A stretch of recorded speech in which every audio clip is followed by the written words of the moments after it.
First of all, Pakistan is not following Islam. Are you joking? I'm saying not Pakistan, we have 90% Muslim. Muslim means follow Islam. But Muslim, what Muslim? What Muslim? I remember 15 years ago, it's not today and I heard it's worse. 15 years ago I remember going to a wedding in Pakistan. A wedding where men and women were mixing freely. Where the bride was dancing on the stage with all the male members of the family dancing on the stage. I'm sure somewhere around, we probably hidden in a corner then, but I hear now it's open, drinking alcohol. What Muslim are we talking about? This was 15 years ago. Now I hear it's even worse. Oh yes, they're Islam. When the bride and the groom are walking to the car, they're holding the Quran over their head for blessing. That Islam? That's not Islam. What Islam is that? That's exactly the thing I'm talking about. That's why Muslims are in such a mess. Because of this nonsense, this hypocrisy, actually they are insulting the Quran by doing that. Amongst all of this haram, they think that the Quran, holding it over their head, is going to bless them because they're holding it. What is that? Where did they get this from? So, I don't know what we're talking about. In fact, this is the problem. You see, the Muslim world itself is so far from Islam. So many you find here in India.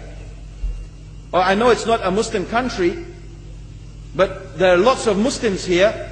But I don't know what sort of Muslim. Most of them go to the dargah and they call upon some dead person in the grave, and they think that by talking to a dead person they're going to have their needs fulfilled.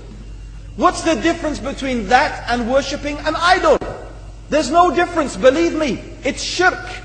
I've seen it myself with my own eyes. I'm praying in the masjid, the adhan goes, the people are praying in the masjid, and the people in the dargah are not coming to the mosque to pray. They're still going around the dargah and making all their whatever the things they do. What's that? That's not Islam. You go to many countries, you find Pakistan, you want to see Islam in Pakistan. You know, in England, in every street corner we have a pub. You know what's a pub? You know what's a pub? Like a bar, you know, a place where you sit and drink alcohol. Yeah? Yes? In Pakistan, believe me, they have something worse than that. Yes, worse. On every street they have a picture of a palm. Everywhere you see it, hanging from the windows. They have the picture of a palm. What's that advertising? Something worse than drinking alcohol. An invitation to disbelieve in Allah. That they're going to read your hand and tell your fortune. Shirk. It's shirk. Whoever believes, the Prophet said, sallallahu alaihi wasallam, whoever visits a fortune teller out of curiosity, Allah will not accept their prayers for 40 days. Whoever believes in the fortune teller has disbelieved in Allah and His Messenger. That includes, by the way, horoscopes.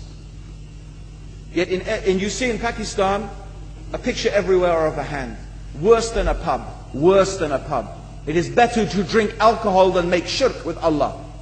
Yes.